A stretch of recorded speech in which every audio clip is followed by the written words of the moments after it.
Joining us now is former NOAA Administrator Rick Spinrad. Rick, thanks for taking the time. Before we get into the warnings and potential lapses in communication, just got to get from your own experience, was this flood an outlier during your tenure? Were there any flash floods in which waters rose this rapidly? Well, we've seen these kinds of events increasingly more frequently over the last several years. By comparison, some 20 or 30 years ago, we would only see, say, $3 or $4 billion disasters a year. Last year, there were 28. So, yeah, we have seen these serious events. Every storm is unique, and this one in particular had a rapidly developing flood, but it was predictable, and the Weather Service did their job. They predicted this going back several days. They even provided indications, as the governor indicated in his press conference yesterday. But we can expect to see more of this in the future. Yeah, in terms of the warnings, the National Weather Service says it had enough staff, that its alerts went out. They've given us the timeline, but we do know that some people on the ground weren't necessarily getting that information, even officials. Here's the mayor and the sheriff yesterday.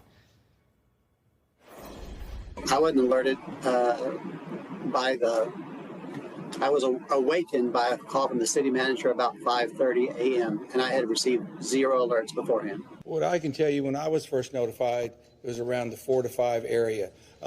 One of my sergeants was in dispatch when the first calls started coming in, the actual 911 calls come in. It was between 4 or 5 when I got notified.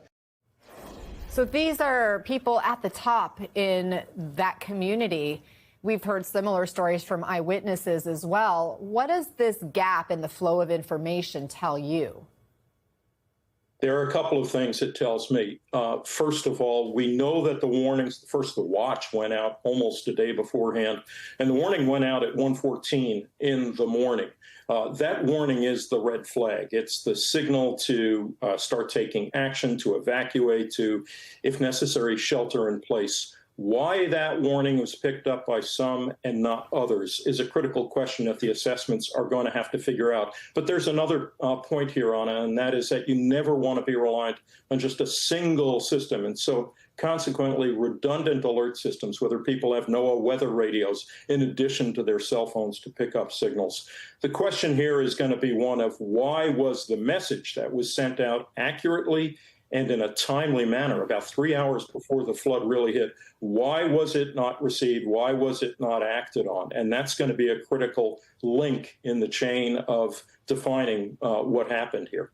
Right, on the action piece, I keep wondering if the people in charge aren't getting those alerts until well into the flooding, then what does that mean for the overall response?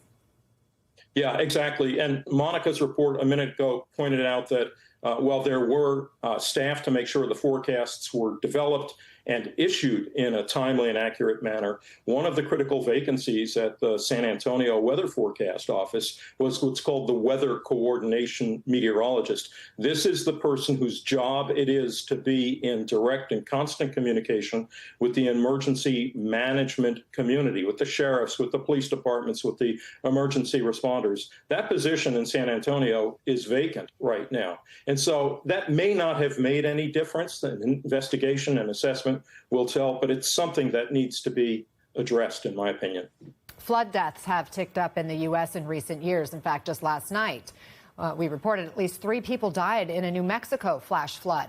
These extreme weather events are becoming more intense, more frequent, according to climate scientists, and yet President Trump is cutting staff and budgets across NOAA by more than $2 billion. That's the proposal. Have you spoken to former colleagues there who are at NOAA or at NWS? What's their morale like right now? Are they confident they have the resources to keep people safe and informed? They're feeling like they're being pushed up against the wall. The Weather Service employees, all the employees at NOAA are really, truly heroes. They will put in the hours. They will sleep at the weather forecast offices and live there in order to get the job done. But as you heard, the staffing was done at the 2 weather forecast offices. They were up to staffing, except they had to surge from other places. These hazards happen repeatedly all around the country. As you indicated, we're seeing floods in New Mexico and Chicago overnight. There were floods. We're going to start having wildfires and hurricanes. The limited staffing and reductions in staffing mean the system will be stretched. And consequently, as the 5 past Weather Service directors said in an open letter, we can expect weather services to degrade as a consequence of these cuts. It's not too late. It's not too late to make some changes to prevent that. Thank you so much, Rick Spinrad, for joining us.